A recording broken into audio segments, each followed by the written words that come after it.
Hey there! In today's video, we're going to tackle a common problem that many InfluxDB users face when trying to query total shard sizes from the underscore internal database. The field we're interested in is called disk bytes, and it's stored every 10 seconds by default.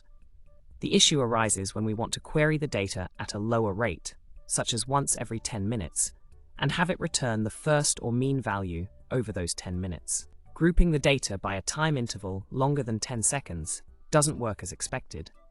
The values get summed across all paths in the time interval, rather than summing over paths only. But fret not, there's a solution to this conundrum.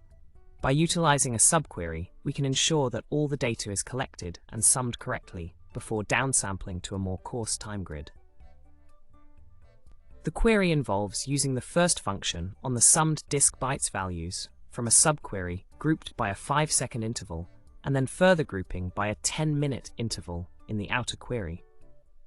And there you have it. With this clever subquery technique, you can effectively query the total shard sizes from the underscore internal InfluxDB database at a lower rate without losing accuracy. It's a neat trick to have up your sleeve when working with time series data in InfluxDB.